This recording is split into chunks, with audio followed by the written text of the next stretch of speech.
bearing in mind that we have small farms and we have good rain, do you have any suggestions on what high-value crops we should be doing in this area, just for us to understand? Yeah, thank you very much. First of all, we are not growing the right crop. A very small farm, maize farming is not profitable. Even beans is not profitable. So we need to invest much more in horticultural production, kilimo cha mboga. In fact, it is very serious that this particular account, despite the good weather, tunalishwa from with the neighbor, tunalishwa mboga na neighboring countries, neighboring counties. So we need to be able to grow high value crops. Horticulture we can do tomato farming, we can do so many other things apart from maize farming. Unfortunately, watu hapa wanapenda mahindi sana. Ukiwaambia tokeni kwa mahindi hawataki. But the thing is, mahindi haiwezi kupatia faida when you are on a half or on a quarter acreage of land. Let's embrace horticulture to panda mboga za kienyeji, managu. We can generate much more income from those particular crops apart from the traditional ones that we normally grow. One more. Bwana Osogo. Yes. You've had one of the participants here say that we have a challenge of animal feed. Yes. I'm sure you are aware that most of the crops that we use to produce animal feed is oil crops. Yes. Do you have any thoughts on what type of oil crops we can grow in this region that would also help us to have the raw material for animal feed? Yes. We can do simsim. You know, simsim is an oil crop that we can still embrace and grow. We can also grow palms. There are certain palms that we can be able to harness oil from those particular crops. There are many other more that we can be able to do apart from the ones I mentioned. Thank you very much. That's very useful. I is listening. Because we said, just hold on, Osogo. I want you to ask you one last question. Yes. We have simsim, we have oil crops yes. that actually can do very well in this area. Yes. It will not only give you more money, yes. but it will also give us the raw material for animal feed, yes. for our cows and for our cuckoos, yes. and we can reduce the cost of feed. That was being said by Mama somebody here. Yes. Let me ask you one final question. Yes. You have suggested that we go to grade cows that can give us 10, 15, 20 liters, right? Yes. Yes. But as a professional, how do you juxtapose that with the tradition of bullfighting? Because you are aware that the great cows are not good at bullfighting. So how will you? How do you? What suggestions do you have? Thank you. I think. We must have a balance. We must have a balance because, you know, they say that traditions die hard. It is not possible that we can do away with bullfighting. We can also embrace technology by having high-yielding cows. Probably because of the farms, we can do zero grazing and be able to get the dry matter, you know, feeding those particular cows, which is recommended than the present, the current way we are rearing these particular cows. So there must be a balance. I know culture, you know, dies hard. We must have a balance. We keep those particular bulls, but at the same time, we also have dairy cows that are more economic, that will be able to raise our economic status than bullfighting. Thank you. Asante. Thank you very much, Mr. Osobo. Asante. That's very useful. Thank you for the basic education, Mwalimu Andrew Mbuvi. And as he goes, tafadhali, kwa niaba ya health workers, Clara Sibiko and Walter Dolly, muje hapa karibu tafadhali. Your Excellency, Deputy President, the co-principals, and all protocol observed. Good morning. Mine, I'll be brief. I'll talk about the basic education. We have challenges in the CBC, and it has become a burden to the parents. I request if your government takes over these challenges, it has become expensive because the parents are doing all the activities to purchase files, to purchase materials, and actually it has become very expensive. So I propose this, that if your government can increase capitation in primary schools, I believe the CBC will actually be free, so that the parents' burden is reduced. So I'm proposing that the capitation for the primary has been 1,000 shillings, and this one was initiated during Kibaki's time. It has run for more than 20 years, and actually even what comes on the ground is not 1,000 shillings, it's less. So I will propose that if the capitation for the primary can be increased from 1,000 to 5,000 in your government, I think these parents will have minimal things to do in the school. Number two, I'm a geographer, and particularly I did mapping. I want to request that in our county, we have the stones. If you look at Vihiga everywhere, you see the stones. I believe that if we can make a mega factory of stones, it will create employment, and also we shall be able to do a lot with that factory. Finally, I'll talk something about mining. We have also discovered that in Vihiga County, we have gold, which actually is exploited by the quacks, or the guys who come with the village and just buy it at low cost. If we can also have proper exploitation of the gold in this region, I want to believe that our income in Vihiga County will go up. Thank you, Deputy President. I just wanted to make such a... I'm called Andrew Mbuvi, representing Kepsha. Okay, thank you. Thank you. I said Clara Sibiko and Walter Dolly, I asked that they should be here on behalf of health workers. Is that Walter? Yes, please go right ahead. Where's Clara? Please be here. Deputy President and all the guests, I thank you for this opportunity to address a few issues that are affecting the healthcare workers and the health sector. I'm a union member of the Kenya Union of Clinical Officers Vihiga chapter. I'm the Deputy Vice Chair. So, I want to say, my name is Walter Adoli. So, I have a plea to the leadership. Vihiga County, after 10 years of devolution, we still do not have a level 5 referral hospital. The residents of Vihiga County are forced to seek services in the nearby Jaramogi Oginga Odinga, or they have to go all the way to Eldoret, or at times they end up at KNH. Let it be noted that when you visit KNH, you will find that it is only people from Vihiga County who are still seeking services there. It is a shame, and we are not asking for much. The hospital that we have was built by the late President, Daniel Arap Moi. So I feel like we should take a challenge and be better, because we are the living now. Moi should not wake up and say, okay, I built this one, and you who has been living for the last time since I died, what have you done?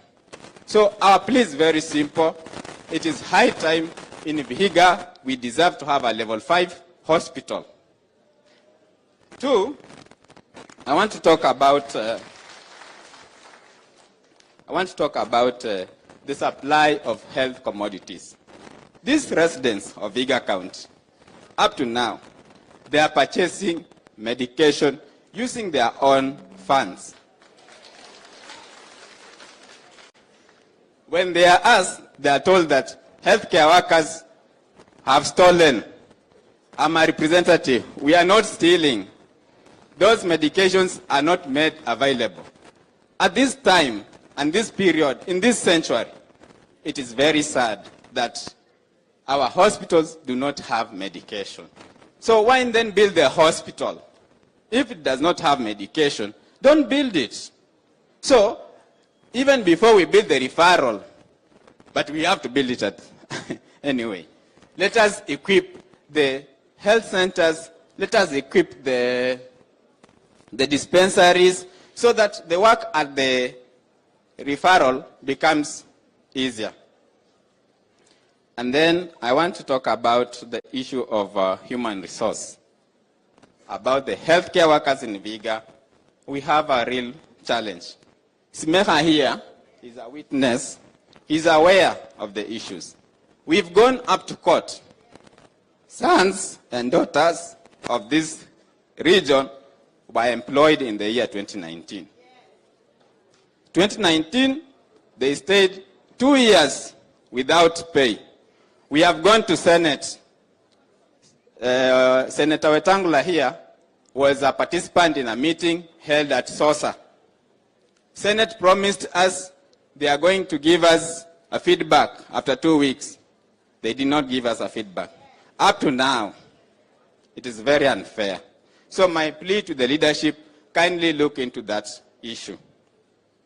And then I want to talk about the college, KMTC. KMTC set up a college to train healthcare workers who are going to take care of the residents. The KMTC is still having challenges in terms of infrastructure. They do not have anywhere they can call like a permanent place of their own. I have seen it being done in other counties whereby KMTC provides the needed human resource and the local leadership provides land and infrastructure. So our leadership, this one is not for the deputy president, our leadership, our members of parliament, our women rep, our members of the county assembly, we deserve a college in our area. Because every other county has a college. So that's where our children, our brothers and sisters are going to go to. So that's a challenge to our leadership. Now, a little bit political. This is to the earthquake himself. I'm proud of your decision. And to the hustler, I have been to Uasin Gishu County, and I want to say that Uasin Gishu County is among the leading counties in terms of health investment. There are like all types of medics and professionals in that county. So this partnership between the earthquake and the hustler should trickle down to us, bottom up, right? So hustler, wakati unatembea na Mheshimiwa Musalia Mudavadi, kindly show him this is how we do it. We want to see it. That this partnership should, I encourage it. With those few remarks, thank you. Thank you very much. Walter, yes. I have a few questions for you. Yes. We already provided equipment of about 800 million shillings for a level 5 hospital in Vihiga. Maybe we need to have a discussion with the county on what are the real challenges. Why don't we have a level 5 facility in Vihiga when, like all other counties, we provided for equipment, ICU equipment, renal equipment, radiology equipment that would actually equip a hospital and make it level 5. You have given me some homework. I will go and do some homework to find out exactly what happened. Number two,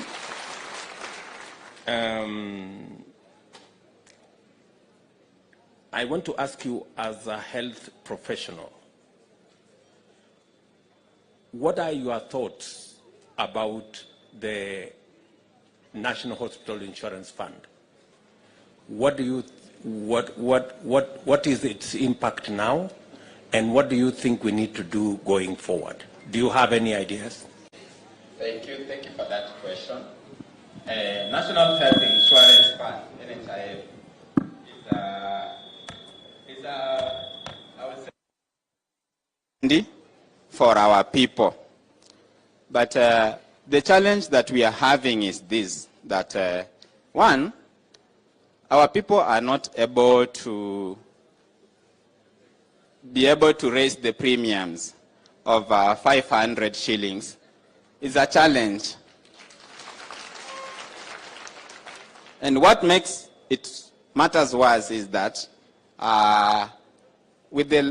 without having a level 5 hospital, because these services are offered in terms of levels of hospitals. So you find that we have a patient, yes, wants to access NHIF, but then they have to go to travel. And now when they travel to these hospitals, unapata ya kwamba they have to take care of other needs, vitu kama hivyo. So still, NHIF, I've had a suggestion. There was something about making it that those to raise the premiums for those who are employed,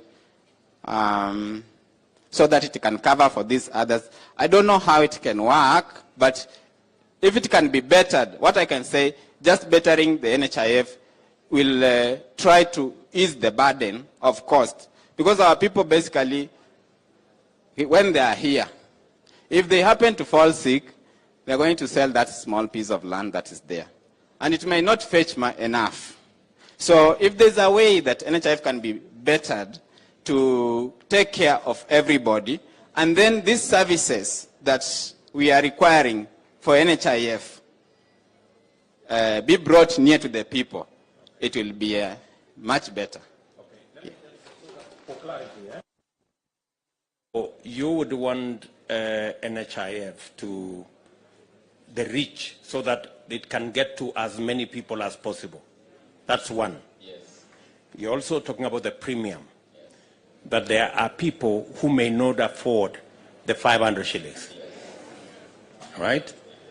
And therefore they fall back, and therefore they have challenges accessing the facility. Yeah. And then are you saying that if you go to a dispensary or a health center, you can't be treated using your NHIF card, even if you have it? On the ground, NHIF, you can only use it at our referral hospital, Mbale. But at the health center level, at the sub-county level, you cannot get services. On top of that, I had forgotten something. There is the non-communicable diseases. Diabetes, hypertension, they are there in our communities. However, you find that for NHIF, it's more of limited in terms of covering for those illnesses. The government tried to put in place the non-communicable disease clinics. If you go to the health centers, if you go to the dispensaries, yes, what we do, we are able to attend to the patients, but they have to buy medication by themselves. So if non-communicable diseases can be covered, and then these drugs are made available in the facilities, it will ease the disease burden in the community. Thank you. Yeah. Thank you.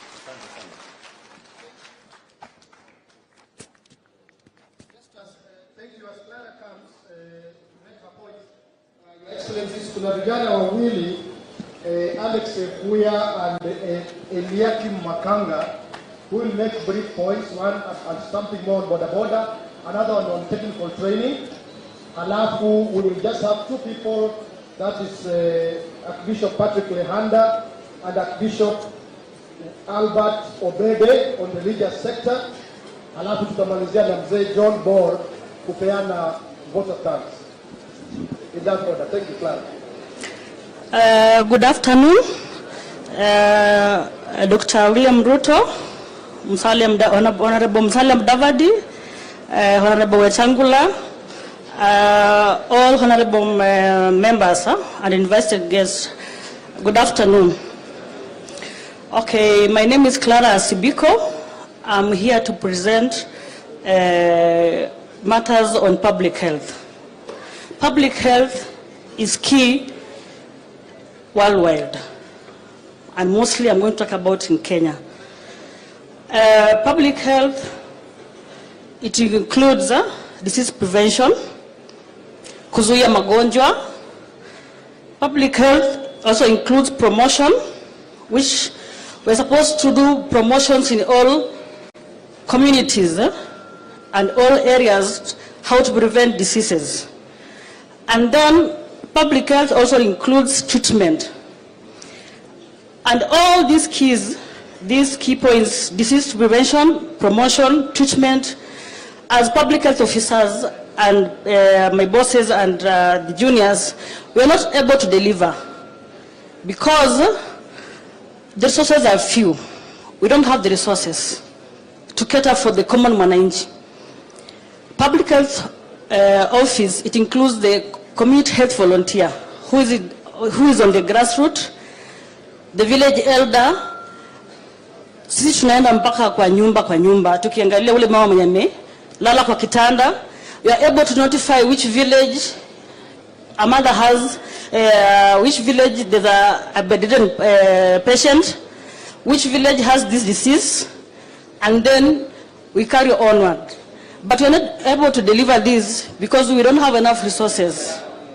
So we are requesting Honorable William Ruto, when you go on that seat, of which I know you're going to go there, kindly look on that key, because we don't have resources for the public health. Mostly for the key things that I've said: disease prevention, promotion, health promotion, and treatment. Treatment, my colleague has talked about, mostly on the KEMSA part, the KEMSA Act. The KEMSA Act, they should, when you go there, you should also help us to get the key drugs. The KEMSA is not even able to provide enough Panadol, a simple Panadol. If you go to facilities right now, a simple Panadol is not there. And as you know, as KEMSA Act, you cannot purchase any drugs outside the KEMSA bracket. In addition to that, my colleague has also talked on UHC coverage and NHIF coverage. Most of the grassroots people, they are not able to access services the way my colleague said, because they cannot afford the registration money. And again, because most of the referral sites, they are very far from where the residents are residing from. For example, most of the community members, they come from either nearer to the health center or a dispensary. So you find this, mostly this elderly. This elderly cannot find an elderly person moving from, let's say, in Muhaya, is coming to Vihiga referral to get treatment. I'll tell you, I'm just going back to the house to die because I don't have fare. I don't know how I'm going to reach to the referral. And then I think is accessibility. Sorry, we need to make sure that accessibility and referrals. Most of our mothers, they deliver at home, and we get maternal deaths because we don't have a good system of referral like ambulance. In Vihiga County, if I can tell, maybe you have 3 ambulances or 2. And you find a mother coming from the interior delivering at night. And most of the mothers they deliver at night. We found this mother is going to deliver at home, and the mother complicates, and the child dies, and the mother dies. That's a maternal death. So we are requesting if you can get more ambulance in our county. And then, again, the level 6 and level 5 referral, as my colleague said, we don't have in Vihiga County, and I'm just requesting to all counties we should have level 5 and 6 for better services. And then, for a better economy and productivity nation, a good productive nation, and all those things, public health is key. We need to prevent from the grassroots kindly. And if you don't prevent from the grassroots, we are going to have so many patients at the hospitals, which the clinical officers and the other staff are not going to be able to manage. At the moment, the CHVs are doing treatment on the household. They have you have issued them the drugs for malaria, RDT for testing the malaria, but they don't have even equipment, even the simple gloves they don't have. And referring the patient to the hospital is also a problem.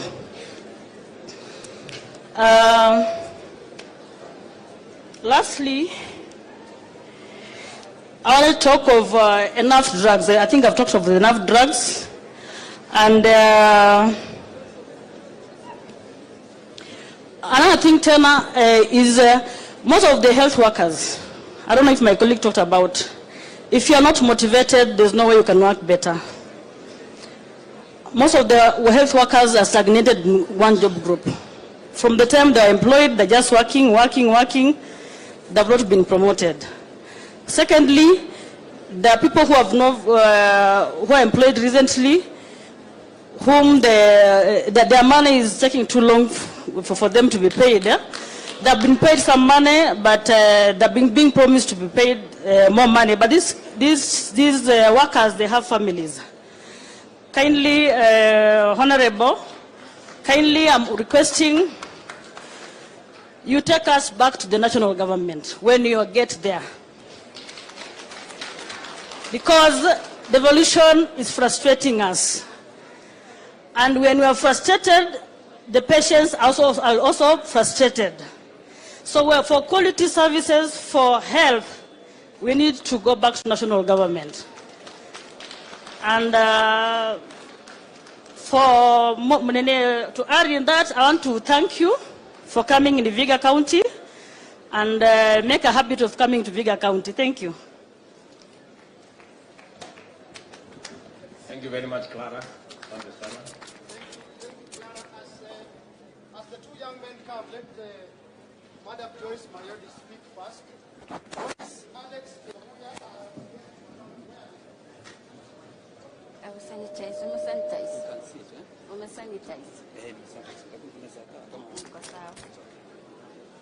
His Excellency, Dr. William Samuel Ruto, my party leader, Honorable Musalia Mudavadi, protocol observed.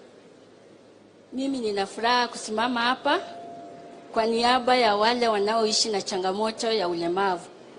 Kwanza kabisa ningemkosoa yule alikuwa anaandaa maandalizi hapo. Hakuna sign interpreter. Hakuna mtu wa sign language. Kama kuna defu hapa hajasikia chochote. Kwa hivyo turekebishe hapo, tusiwe tukisahau watu walio na ulemavu. Jambo la pili, His Excellency, Vihiga, we have a number of persons with disabilities. Na tuko na changamoto. Na changamoto zetu huwezi ukazitatua zote. Utatatua leo unipe crutches, kesho na kukujia sina kalipa, kesho ingine na kukujia wheelchair imevunjika. So changamoto zetu ni mingi sana. Ile ningeomba serikali yetu ambayo tunaenda kutengeneza ya hasla, utufungulie Vihiga County sako ya microfinance. Ile walemavu watakuwa na ofisi yao kwa sako, wao wakikopa mikopo. Na hiyo mikopo itawasaidia kufungua biashara ndogo ndogo. Na hiyo biashara ndogo ndogo unaweza fungua, umefungua tu mlango hivi, revenue collector wanakuja, unakata license. unapanda bodaboda, unalipa rent, after 2 weeks biashara imeanguka. Kwa hiyo ndio changamoto tuko nayo. Tungependa tukifunguliwa ya biashara, at least revenue ikuwe chini kidogo kwa watu walio na ulemavu.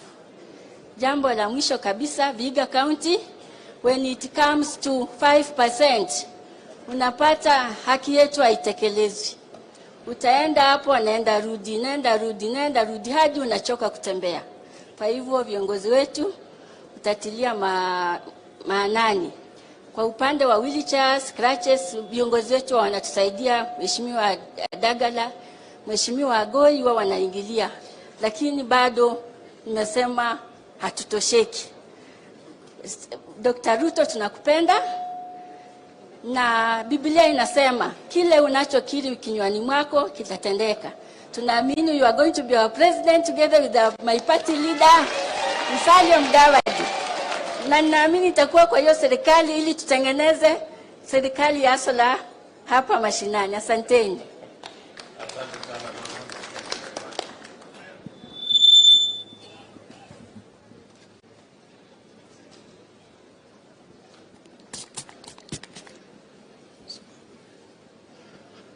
Your Excellency, Deputy President, lakini mimi nimezoea kuita President, nimeanza kufanya practice.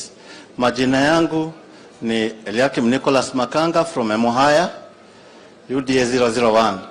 Mimi nimekuja hapa kwa niaba ya vijana wale ambao wanatoka katika vyuo vya TVET na hizi technical trainings. Najua mmefanya kazi mingi sana kuweka hizi TVET. Wewe umetueleza mara mingi zile TVET mmejenga na hizi technical trainings, lakini hawa vijana, Your Excellency, wakitoka hawapati kazi. Kwa hivyo nataka serikali yenye utaunda kuanzia tarehe 10 hawa vijana uwasaidie kutengeneza companies zenye zitaabsorb hawa vijana, sababu hakutakuwa na maana yoyote una trend vijana lakini hawapati kazi. Kwa hivyo nitataka Bwana Deputy President, ukiform government uweke maanani jambo la vijana, uwasaidie kuunda companies zenye watakuwa na pewa contracts. Alongside hata wamama hawa wameongea maneno ya table banking. I want you also to empower these women watengeneze kampuni, wao wanafanya supplies hata kwa mashule hapa, wako na uwezo wa kufanya supplies hata cereals, stationery na vitu kama hizo, lakini inasemekana tu iko on paper but on ground haiko. So optimistic that utasaidia wamama na vijana katika kuform companies, ndio tusiwe tunaona those big companies wanakuja wanapewa contracts lakini vijana wamejifunza kazi na hawana kazi. Thank you, Your Excellency. Thank you Bwana Eliakim. Niko na swali moja kwako. Kama unaweza kunisaidia kujibu. Yes sir. Na wengi wanaofuzu kutoka technical training colleges. Yes. Na nia ya serikali kutengeneza technical training college ni kwamba tulikuwa tunataka vijana wengi wawe na ujuzi wa ufundi, teknolojia na taaluma zingine. Hapa Vihiga kwa mfano, tuko na changamoto kubwa ya ardhi. Na watu bado wanaendelea na kugawanya ile eka moja, inakuja nusu eka, alafu inakuja kwota eka, ikielekea barabara hiyo.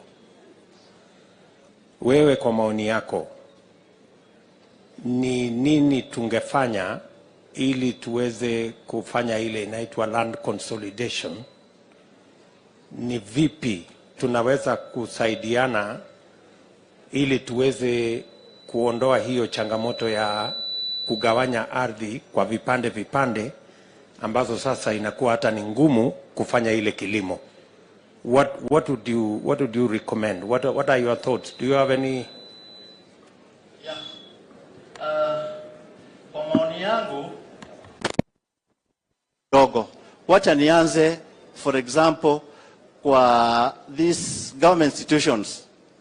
Kuna shule za primary na za secondary.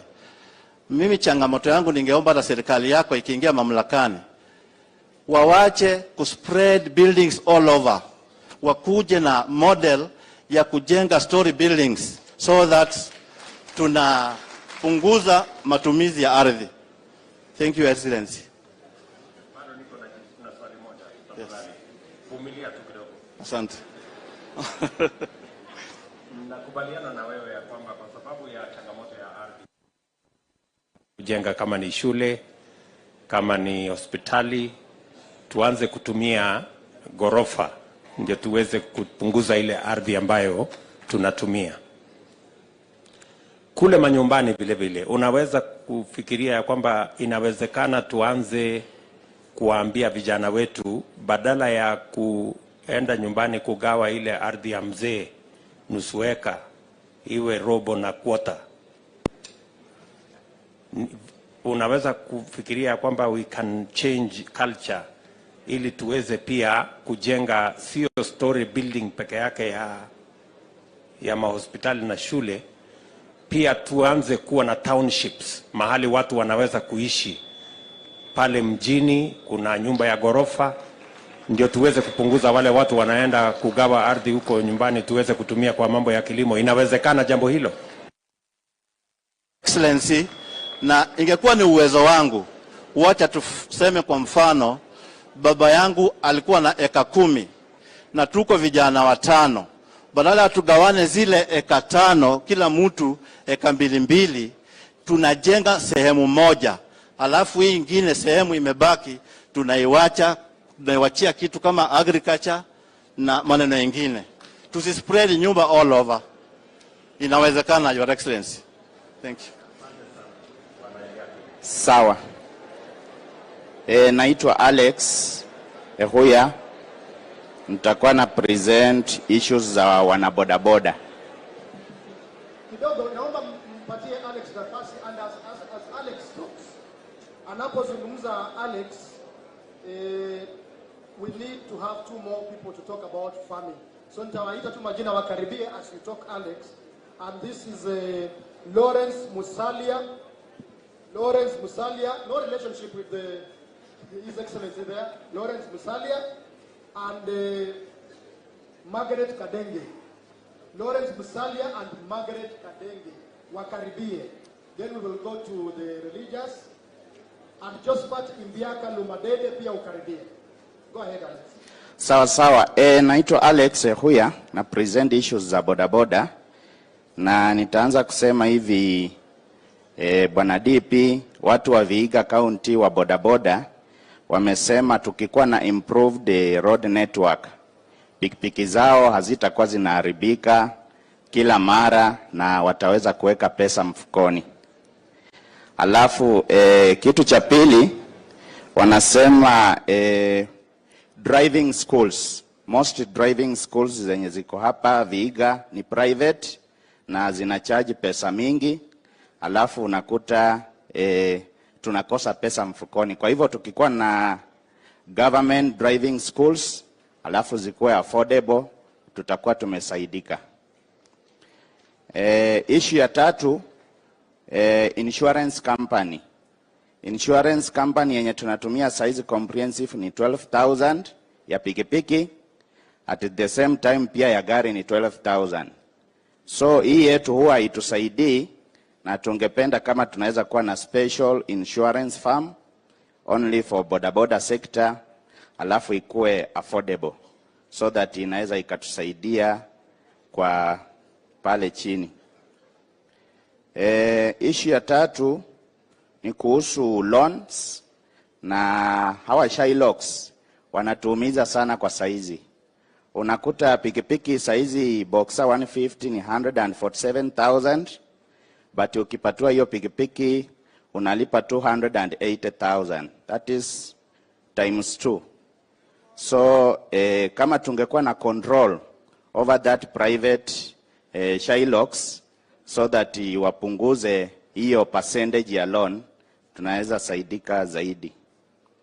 Issue ingine ni kuhusu empowerment, na kuhusu empowerment unakuta masharti ya Uwezo Fund na Youth Fund iko juu sana.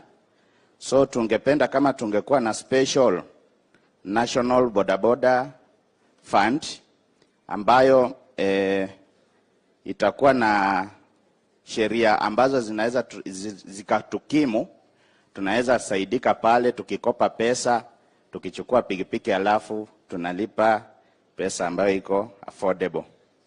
Kwa hivyo issue ingine ni kuhusu insecurity, na kama tungeweza kukuwa na special gadget yenye inaweza kutusaidia kwa pikipiki zetu for tracking. Unaweza kuta saa ile pikipiki yetu inapotea ama mtu wetu anauliwa, tunaweza itrace kwa haraka na iweze kupatikana. Kwa hivyo nimefikia hapo kwa issues zetu, na mimi najua bodaboda wako in the house, si ndio? Bodaboda power. Naitwa Alex Ehuya. Alex Ebuya. Yes. Ehuya. Yes. Okay, bwana Alex. Maswali mawili madogo. Mambo ya insurance. Unasema insurance ni shilingi 12,000 kwa mwaka. Ndio. Na insurance ya gari ni karibu hapo pia. Ndio. So mungependa kufanya pengine ile insurance inaitwa pool. Yes. Ambayo mnaweza kufanya pamoja ili tupunguze gharama ya hiyo bima. Ndio. That's one of your recommendations. Yes. Jambo la pili, ile loan umesema ya 100, ile Boxer ulisema inagharimu 1,147. Ninaona saa zingine tuko na pikipiki yenye iko shilingi 90,000. Hiyo ni gani? Kuna pikipiki tofauti, lakini aso Vihiga pikipiki yenye inaendeshana na njia za huko, kwa sababu ni milima na mabonde, tunatumia Boxer kwa sababu ya nguvu sana. So unasema hii 280,000 ambayo unalipa baada ukichukua loan. Ndio. Ni baada ya muda gani? Baada ya mwaka 1.5. Mwaka 1.5. Yeah. Ndio hiyo pesa ina double. Alafu pia ukilemewa kulipa, kama umebakisha 30,000 wanakuja wanakuruta, so hizo zenye ulikuwa umelipa zote zinaenda. Na ile deposit pia inapotea. Inapotea. So mungependa hazina ya serikali. Yeah. Ambayo inaweza kuwasaidia ili ukilipa kama ni 140. Yes. At least kama inaongezeka iongezeke 20,000 peke yake. 20,000 at least tukue tuna hiyo special border fund. Yes. Yenye wanaweza chukua pesa kwa serikali alafu wanajinunulia. Very good. Yeah. Alafu ya mwisho ni usalama ya wateja wenu. Yeah. Pamoja na usalama wenu. Ndio. Kuwe na gadget ya tracing. Yes. Ndio pikipiki ama mwenye anaendesha akipotea inapatikana kwa njia rahisi. I hope our economic team have taken note of the issues this good man has raised. Thank you very much. That's very useful.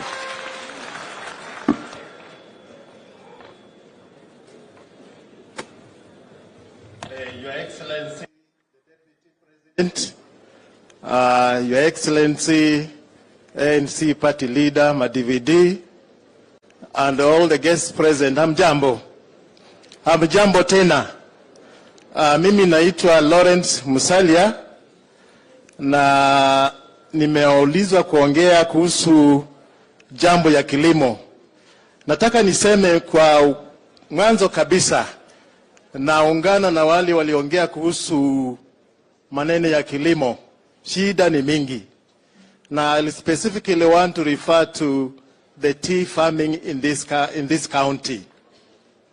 Watu wengi kwa hii county ambao wamepanda majani chai ni kiasi ya shamba ndogo, na wakati mwingi pesa ambazo wanaweka kama investment hazilipiwi back. Our factory, I'm sure wale wako na majani chai, wakulima wako na shida wakati tunaambiwa wanalipwa bonus shilingi ambazo ni chini ya kiwango ambacho wameinvest kwa hiyo chai. Wengi hata wameamua kuchimbua hiyo majani chai, wanapanda miti. Tafadhali Bwana Deputy President, when you become the president, hii issue ya majani chai in this county, is there, we should find a solution to give incentives to the farmers to expand, though the farms are very low. Mimi my background is a teacher, sir. Ukienda kwa hizi villages mingi, kuna walimu wamefuzu na wanakaa kwa village kama kwamba hawajakuwa walimu.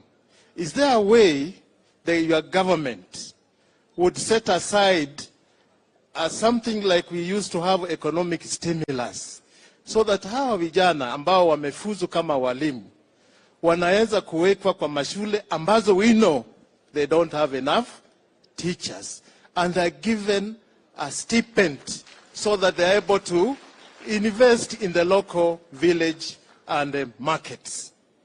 Number two, we are seeing Kenya Airways being given a lot of money just to bail it out. Hiyo pesa kama ingekuja kwa hizi industries, kwa ajili hawa walimu, we shall be in a position to bring money hapa chini. Nafikiri hiyo ndio ningeongeza. Na mwisho, hii university yetu ya Kaimosi, sijui charter ilikwama wapi. Inawezekana hiyo charter ambayo imewekwa kwa ofisi mahali ije haraka to expand, and we now have Vihiga University coming up. It will be able to be joined to that one, and we have local investment in this particular county. Mwisho kabisa, hii barabara ya Kaimosi Kapsabet, when I was a boy going to Chavakali High School, ilikuwa imejengwa na ingali vile ilikuwa.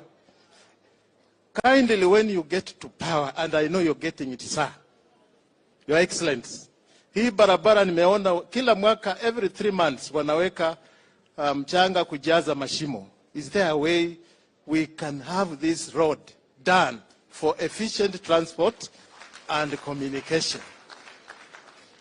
Basi, kuna mengi, lakini nitaishia hapo. Mungu awabariki kwa kutuletea hii mjadala hapa. Asanteni sana. Your Excellencies, so we're just concluding now on the side of wananchi kusema mambo yao. This good lady here, Beth Magaga, will speak about ECD, Early Childhood Development and Education, and then we will have Josephat Lumadede, whom I called earlier, to speak on behalf of contractors. I hope he can come near here. And then we will conclude with the religious sector, Archbishop Patrick Lehanda and Archbishop Albert Obede. And finally, Mr. John Ball, we will conclude for us and close this phase for us. Okay, thank you so much. Your Excellency, the Deputy President, the incoming President, our son, Mudavadi, Moses Wetangula, and everybody else. I want to thank God for this opportunity. Na nitaongea kwa Kiswahili ili sisi wote tusikie. Ni kweli? Ninataka kumwomba rais wetu ambaye ninajua Mwenyezi Mungu amempa kibali, kwa sababu tunaona dalili zote kwamba atatuongoza. Kuna sekta moja ambayo inaitwa ECD. I'm a teacher by profession. I'm a graduate. We have graduate teachers who are teaching in ECD. We want to thank God because county government inawapatia pesa kidogo. Lakini ningeliomba our Deputy President and your team, wakati Mwenyezi Mungu atakupea hiyo nafasi, because ECD ndio bottom. Tunataka hao walimu ambao wanafunza ECD waweke kwa program ya national government ili wapewe mshahara.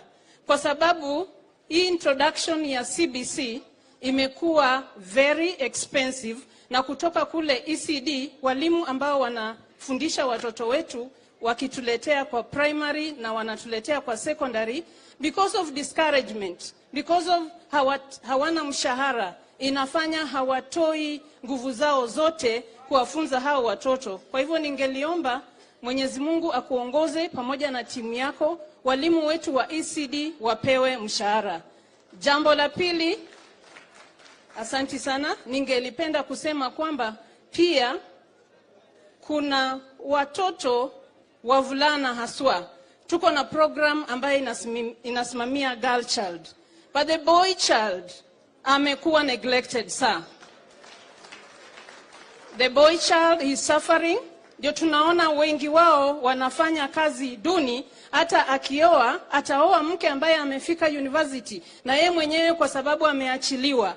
Tukue na mpango katika serikali yako ambayo itachukua huyu mtoto kijana ambaye ndio kichwa ya familia, so that tuwalete pia katika programs zetu. Wasichana nashukuru wanatunzwa vyema, lakini wavulana wameachwa. Alafu pia katika hiyo sekta kuna issues na watoto wetu wasichana. Wakati mwingine wanapitia shida mbalimbali. Tunaweza kuwa na programs ambazo zitawatetea watoto wavulana na wasichana ambao wananyanyaswa.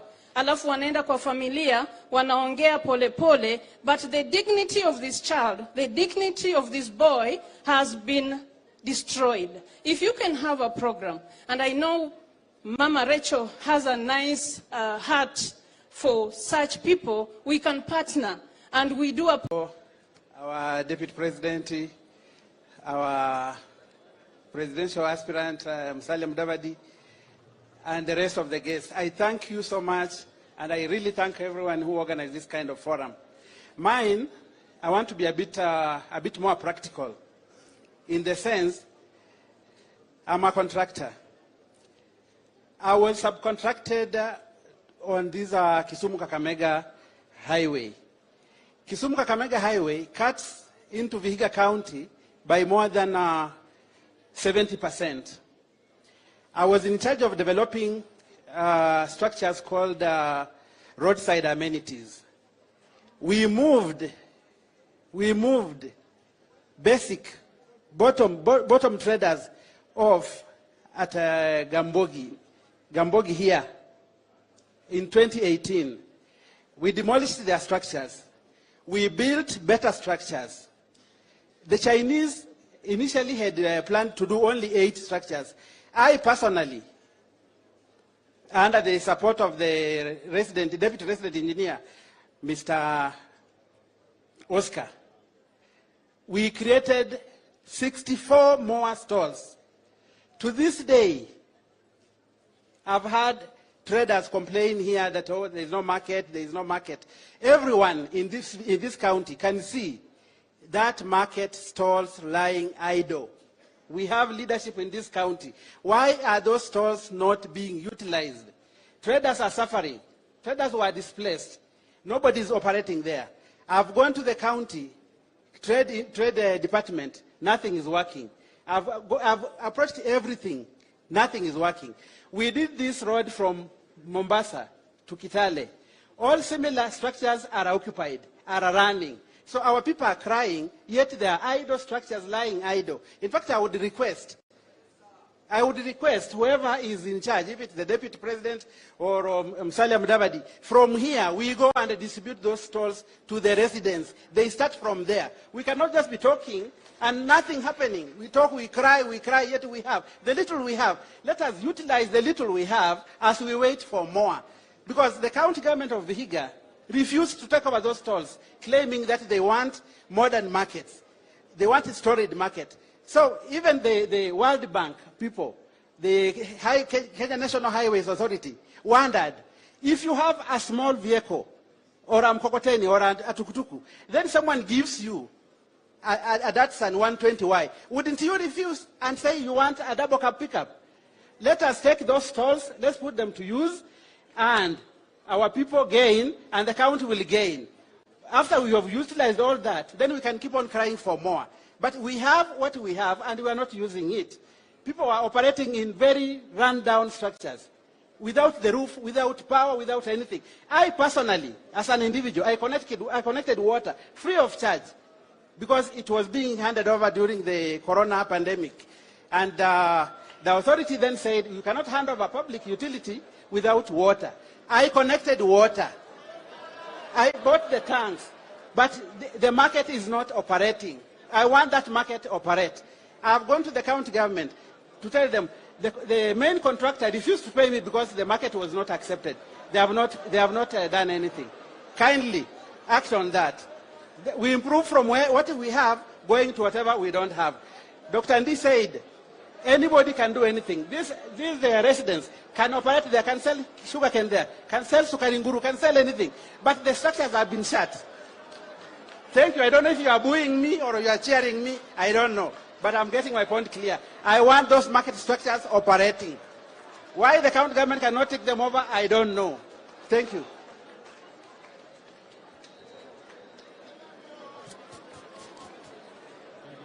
Bishop Lihanda and Albert Obede, I hope you are very close by. Go ahead. Go ahead. Basi tunyamaze. Kwa majina mimi naitwa Kennedy Lusuri Likondo kutoka Hamisi. Na nataka kunena mambo kuhusu power so industry. Shikarika hiyo. Kuna vijana wengi ambao wanapasua mbao, Bwana Deputy President. Na kila mtu anaishi kwa nyumba. Hawa watu wote wako hapa wanaishi kwa nyumba. Shida yetu ni kwamba vitu ambavyo vinatumika kama spare parts kwa hizo machine viko bei kali sana. Ukienda kwa vitu kama piston ziko juu zaidi. Na hii ni industry ambayo imeandika watu wengi sana. Kwa hivyo sisi tunakuomba kama deputy. Unajua wewe unapozungumza mambo kuhusu bottom up unayajua. Maana uliuza kuku na sasa wewe ndio huyu unaenda ofisi ya juu. So unajua kitu ambacho unazungumzia. Hata mimi mwenye nazungumzia huyu yangu mashini iko knockout. Na tunaomba utusaidie hiyo industry ikaweze kupanuka. Kwa hayo machache, Mungu akubariki. Thank you very much. Bishop Albert Obede.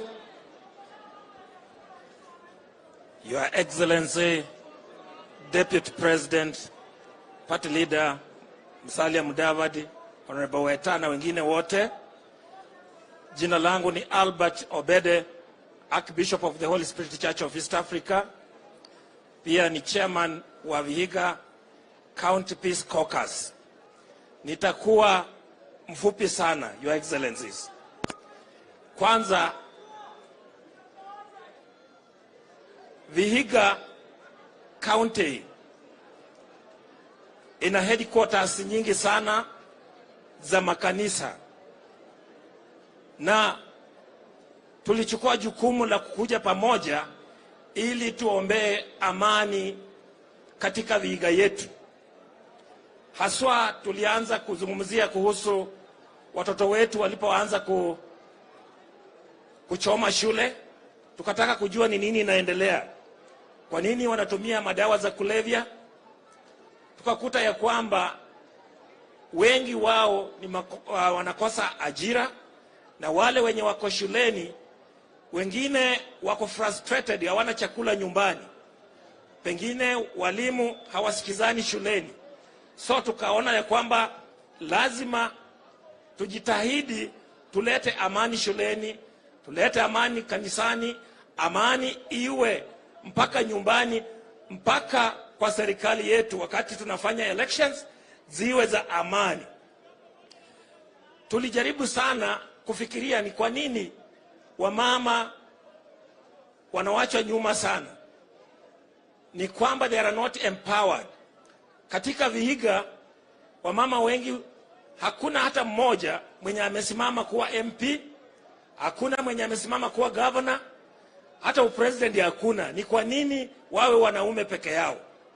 Wamama wanataka wawe empowered. Tuko na madhehebu mengine ambayo hawajajulikana, lakini wako Vihiga hii. Hawa wanaitwa African Instituted Churches. Your Excellency unawajua. Hawa they've been neglected. Baha'i faith na pia Waislam. They have been neglected. We need to work in partnership with the government. Kwa hivyo tunaomba hivi, wakati serikali itaundwa kuanzia chini mpaka kule juu, tuwe na ofisi ya chaplaincy, ambapo tukikosa kupata kama ni governor, tuwe na chaplain ambaye tunaweza kumpata. Kwa hivyo hiyo ofisi tunaiomba sana. Pia kwa budget ambayo inakuja kwa county ya Vihiga, tuwe na percentage ambayo itaelekea upande wa makanisa. Itakuwa ni vizuri sana, tusiwe watu wa kuomba kila mara. 3, tungeomba ya kwamba rehabilitation centers tuwe nazo, hao vijana wetu ambao wako na shida wasaidike. Tuwe na home for the elderly na destitute. Tuwe na libraries. And in order for us to traverse Vihiga, tunaomba ya kwamba you stand with us, utusaidie kupata loan ambayo iko nafuu, kwa sababu hata hawa priests ni watu kama wengine, wana mahitaji. One scholar said, religion is the opium of the people. And our own son of the soil, Professor Mbiti, said, the Africans are religiously notorious. Kwa hivyo hata tukiwa nyumbani, tukikula ni religion. Tukitembea ni religion. Hata kukutana na wewe, it is a religion. Mheshimiwa, utukumbuke wakati ukifika pale. Ninamaliza kwa kusema hivi, seek ye first the kingdom of God and his righteousness, and these things shall be added unto you. Asante. Asante. Thank you very much, Bishop Patrick Lihanda. Anamalizia, halafu ile nafasi ya mzee John Kor itachukuliwa na mzee John Chepseba. Naomba mzee John Chepseba akaribie hapa, ndio sasa tafunga hiyo chapter. Deputy President Daktari William Ruto, ndugu yangu Musalia Mudavadi, Weta na waheshimiwa wengine wote na wenyeji wa Vihiga County, Bwana Yesu asifiwe. Kama wasikia sauti yangu inulia yako Yesu mkono kidogo. Bwana Yesu asifiwe. Amen. Nashukuru Mungu kwa sababu ni yeye amefanya tuwe hapa siku ya leo. Nashukuru Mungu kwa sababu yeye ndiye ameleta wageni wetu wakafika mahali hapa. Na nataka nishukuru Mungu kwa sababu ya forum hii ya kipekee. Kwa sababu mara kwa mara imekuwa ni wanasiasa ndio wanatuzungumzia, lakini leo tumepata nafasi ya kipekee ya kuwazungumzia. Nianzie tu mahali Bishop Obeda amesema, kwa sababu ni huwa tuko pamoja katika ushirika wa uchungaji Vihiga County. Ombi letu kama kanisa ni kwamba, na tunakushukuru Deputy President, wewe ni Mkristo. Wakati wa corona, kanisa lilionekana kana kwamba sisi ndio tulileta corona Kenya hii. Na tulipitia kwa mateso makubwa, polisi walitukimbiza, nini na nini, kwa sababu tu ya kuomba kanisani. But mahali ambapo Mungu haheshimiwi, shida huwa mahali pale. Sisi tunaomba kama kanisa, vile Bishop mwenzangu amesema, kuanzia kwa county mpaka kwa serikali yako, national government, tuwe na chaplains ambao watakuwa naomba pamoja na serikali yako, na tutasonga hatua nyingine mbele kabisa katika jina la Kristo Yesu. Sisi kama kanisa tunashughulika na hawa wananchi mnaowaona hapa, na nataka niseme hivi Deputy President, mahali tupo saa hizi ni pagumu sana. Na tunaomba ya kwamba unapoenda kuchukua ushukani na hii timu yako, maisha ya mwananchi yako hatarini. Hali ya uchumi ni mbaya. Chakula mezani ni shida. Mafuta ndio hiyo hakuna. Tunaomba ya kwamba serikali yako inapochukua, mnapoingia kwenye uongozi, mshughulikie jambo hilo ili wananchi wetu waweze kujimudu. Sisi kama kanisa Shule nyingi, na utakubaliana na mimi Deputy President na timu yako, shule nyingi zimeanzishwa na kanisa hapa Kenya. We are the sponsors. Na kando na kuwa sponsors, tunasonga tu hata ya kutuma chaplains kwa shule hizi. But hawa watu kulipwa inakuwa tena shida. We are praying ya kwamba serikali yako ishughulikie chaplains wale ambao tumetuma kwa shule zetu, kwa sababu wanashughulikia maisha ya kiroho ya watoto wetu, na nchi yetu itasonga mbele vizuri kabisa. Tunaomba tena kwa sababu tunajua wewe ni Mkristo na unatii Mungu kabisa. Mambo ya administration, hasa county commissioners kuingilia mambo ya kanisa, tafadhali. Tuna utaratibu fulani ambao unafuatwa, kwa sababu inafika wakati mwingine unapata paka assistant chief ameingia kwa kanisa mahali ambapo hapana shida. Tunaomba ya kwamba tuwe na mipaka so that watu wetu waabudu bila shida yoyote, na Mungu wetu atatubariki kabisa. We are also praying kama kanisa, Deputy President, kwa sababu kwa imani, and you know that very well, na ukikumbuka yale mwalimu wako wa Sunday School alikwambia ni kwamba we don't live by sight, we live by faith. Tuna imani ya kwamba mahali pale unafika. Kwa serikali yako hii, kanisa lipate sehemu, kwa sababu we are not well represented kwa serikali. At least hata tuwe na idara muhimu, idara fulani inayosimamia mambo ya makanisa ama ya dini, itakuwa vizuri, kwa sababu we cannot do without God. Tusidanganyane, bila Mungu hatuendi mahali popote. I want to wish all of you God's blessings, na kwa sababu mmekanyaga kwa mchanga huu hapa ndio Pentekoste ilianzia kote Kenya, Uganda, Tanzania, wapi na wapi, hapa ndio mama. Ninaomba Mungu awabariki kule mnakoenda, mfanikiwe katika jina la Yesu Kristo. I want to wish you well, na wote ambao tuko mahali hapa, Mungu atubariki kabisa. Tunapowasikiza wanasiasa wetu, tuweke amani tukiomba Yesu atulinde tunapoelekea kwa uchaguzi mkuu unaokuja. Mungu wetu awatende mema. Na mimi kwa sababu ni pastor, I don't want to preach, but nataka nisome ule mstari tu, Deputy President. Tena wewe unajua ninakupenda kwa mambo ya kidini, nakupenda kabisa. Nikikuachia hii itakuwa nzuri, itakusukuma kidogo unapoelekea pale mbele.